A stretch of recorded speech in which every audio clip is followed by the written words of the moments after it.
Assalamualaikum warahmatullahi ta'ala wabarakatuh. Alhamdulillahirabbil alamin wassalatu wassalam ala sayyidil arabi wal ajam sayyidina wa maulana Muhammad sallallahu alaihi wasallam wa ala alihi washabihi ajmain amma ba'du. Yang saya hormati kepada ibu dosen yaitu Ibu Enda, dan yang saya hormati kepada para rekan-rekan semua yang berbahagia pada hari ini. Kami dari kelompok 3 atas nama saya pribadi Fajar Wahyuilahi dan saudari Aski Rizkia ingin mempresentasikan PPT yang telah kami buat yang berjudul pembedangan dalam hukum-hukum Islam. Bicara masalah hukum, setiap kelompok pasti mempunyai hukum. Kelompok dalam beragama, kelompok dalam bernegara pasti mempunyai hukum. Agar apa? Agar kelompok tersebut tertib dan tidak mudah hancur. Hukum tersebut sendiri secara etimologi berasal dari akar kata bahasa Arab, yaitu sigot masdar daripada fi'il hakama yahkumu, yang artinya kebijaksanaan. Akar kata daripada huruf H, Kaf, dan Mim dapat melahirkan kata al-hikmah, artinya kendali, yaitu hukum dapat mengendalikan atau mengekang seseorang dari hal-hal yang sebenarnya dilarang oleh agama. Jadi daripada makna al-hikmah tersebut, yaitu mengekang kelompok tersebut, umat tersebut agar mengerjakan apa-apa yang memang diperintahkan oleh agama dan meninggalkan apa-apa yang memang dilarang oleh agama. Setiap agama pasti mempunyai hukum, tapi memang agama yang diridhoi Allah Subhanahu wa taala hanyalah agama Islam, hanyalah hukum Islam. Ya. Hukum Islam sering pula diterjemahkan dengan ketetapan yang dibebankan kepada manusia. Hukum Islam tersebut hanya dibebankan kepada manusia yang apa? Yang mukallaf. Kalau yang ghair mukallaf mah tidak dibebankan hukum syara. Karena apabila hukum syara dibebankan kepada ghair mukallaf, maka hukumnya nggak nyambung. Orang gila disuruh sholat nggak nyambung. Tapi hukum Islam tersebut hanya dibebankan kepada yang mukallaf, yaitu orang yang muslim, akil dan baligh. Hukum Islam mempunyai 5 perkara. Ya, yang pertama wajib, yang kedua sunnah, yang ketiga makruh, yang keempat mubah, dan yang terakhir ialah haram. Yang pertama wajib. Hukum wajib ialah ma yusabu ala fi'lihi wa yu'aqabu ala tarkihi. Suatu perkara yang dikerjakan mendapatkan pahala, ditinggalkan mendapatkan dosa. Jadi apabila kita mengerjakan yang memang yang diwajibkan oleh Allah Subhanahu wa taala, maka dari kewajiban tersebut kita akan mendapatkan pahala. Seperti Allah mewajibkan kita untuk sholat, wa aqimus sholat, kerjakanlah sholat, dirikanlah sholat. Seperti Allah mewajibkan kita untuk puasa, ya ayyuhalladzina amanu kutiba alaikumus syiyam. Seperti Allah mewajibkan kita untuk zakat, wa itauz zakah, bayarlah zakat. Nah, daripada kewajiban tersebut, maka apabila memang kita kerjakan, pasti kita mendapatkan pahala, dan pahala wajib itu sangat besar daripada pahala sunat. Kata wajib, kata rukun, kata fardu itu satu makna. Jadi apabila kita menemukan kata-kata rukun, itu sama dengan wajib, sama dengan fardu. Kita menemukan kata fardu, itu sama dengan rukun, sama dengan wajib. Kita menemukan kata wajib, itu sama dengan rukun, sama dengan fardu. Ya, kecuali memang di dalam haji itu rukun sama wajib beda. Dan apabila kita meninggalkan sesuatu yang diwajibkan oleh Allah Subhanahu wa taala, kita meninggalkan sholat, meninggalkan puasa, meninggalkan zakat, meninggalkan haji bagi orang yang mampu, maka kita akan mendapatkan pahala. Kita akan mendapatkan siksaan yang sangat besar. Jadi pahalanya besar, siksaannya juga besar kalau kita tinggalin. Itulah tarif daripada hukum wajib. Yang kedua, hukum sunat. Hukum sunat ialah ma yusabu ala fi'lihi wa yu'aqabu ala tarkihi, yaitu suatu perkara yang dikerjakan mendapatkan pahala dan tidak dikerjakan tidak mendapatkan dosa. Ya, beda ya dengan wajib.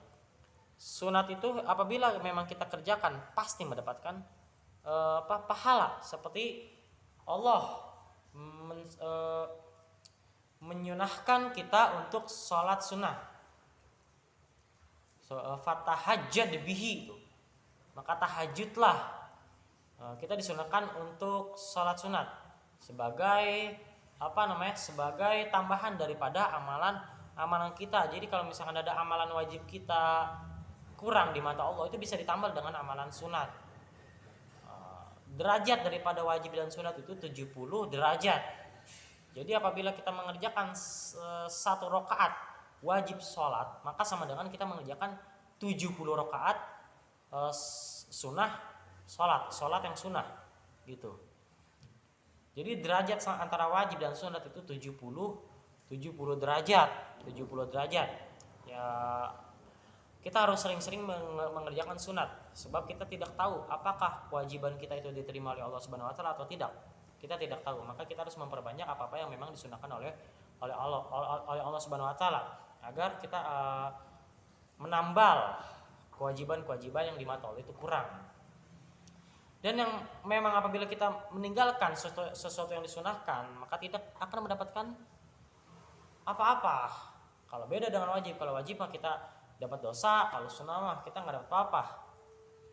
Seperti Allah menyunahkan kita untuk sholat duha,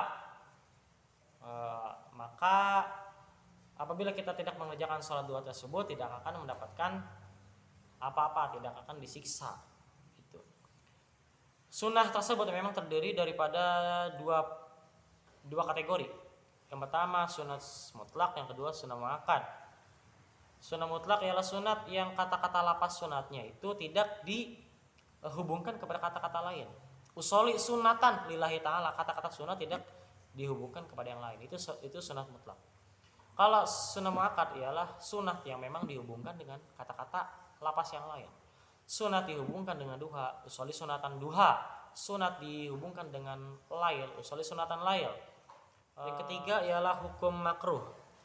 Hukum makruh ialah ma yuthabu ala tarkihi wa la yu'aqabu ala fi'lihi, yaitu suatu perkara yang apabila ditinggalkan mendapatkan pahala dan apabila dikerjakan tidak akan mendapat apa-apa. Jadi apabila kita tinggalkan itu perkara, kita mendapatkan pahala. Apabila kita kerjakan, kita tidak akan mendapat apa-apa. Jadi sebenarnya makruh itu menunjukkan kepada bencinya Allah kepada suatu perkara.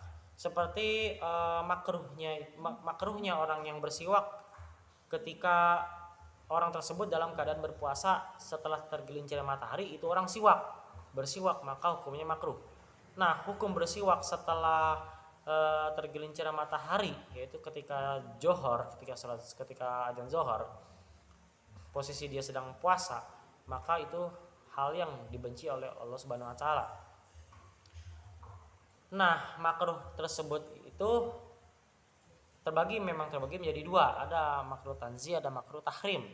Nah, yang paling bahaya ini makruh tahrim, makruh yang hampir mendekati kepada perkara yang haram, seperti mengerjakan sholat sunnah mutlak setelah sholat subuh, mengerjakan sholat sunnah mutlak setelah sholat asar.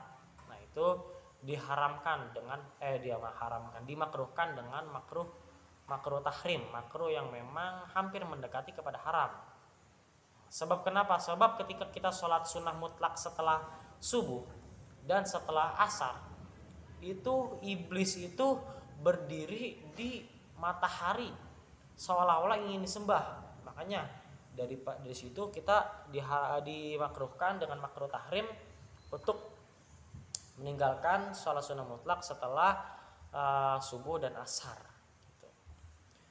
Yang keempat ialah mubah. Hukum mubah ialah ma la yuthabu ala tarki wa la yu'aqabu ala fi'li, yaitu suatu perkara yang dikerjakan tidak mendapat dosa dan tidak ditinggalkan tidak mendapatkan pahala. Nah, jadi istilahnya masih sia-sia dah gitu.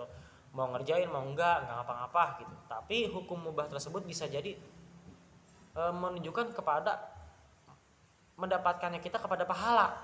Seperti yang namanya tidur itu hukumnya mubah. Kalau memang kita tidur niat untuk tahajud di sepertiga malam, atau kita tidur dengan niat agar kita belajar ilmu itu kuat, maka hukum tidur kita tersebut mendapatkan pahala. Sebaliknya apabila mubah tersebut kita niatkan untuk perkara yang jelek, saya makan agar kuat ketika maling nanti malam gitu, maka bisa jadi itu mubahnya menunjukkan kepada dosa. Yang terakhir ialah hukum haram. Hukum haram ialah ma yusabu ala tarkihi wa yu'aqabu ala fi'lihi, yaitu suatu perkara yang dikerjakan mendapatkan dosa dan ditinggalkan mendapatkan pahala. Nah, ini lawanan daripada hukum wajib. Kalau wajib mah kita kerjakan dapat pahala, kita tinggalkan dapat dosa. Kalau haram sebaliknya, kita tinggalkan dapat pahala, kita kerjakan dapat dosa. Seperti Allah mengharamkan kita memakan daging babi, daging anjing. Allah mengharamkan kita minum khamar, atau Allah mengharamkan kita untuk maling. Allah mengharamkan kita untuk menikahi mahramnya. Allah mengharamkan kita untuk menyiksa orang lain, memerangi saudaranya. Nah, apabila itu kita kerjakan, maka kita akan mendapatkan dosa. Dosanya juga besar lagi. Jadi haram tersebut apabila kita kerjakan, maka akan mendapatkan dosa. Apabila kita tinggalkan, mendapatkan pahala. Nah, dari 5 hukum tersebut, alhamdulillah telah kita gali. Semoga bermanfaat untuk kita bersama. Kami dari kelompok 3 atas nama saya pribadi Fajar Wahyullahi dan saudari Aski Rizkia meminta maaf apabila ada kesalahan dalam penjelasan, kesalahan dalam berbicara, dalam membaca teks tersebut. Maafkan kami dalam-dalamnya, karena memang kita hanyalah manusia biasa yang tidak luput dari dosa, dari kesalahan. Cukup sekian dari kami. Wassalamualaikum warahmatullahi wabarakatuh.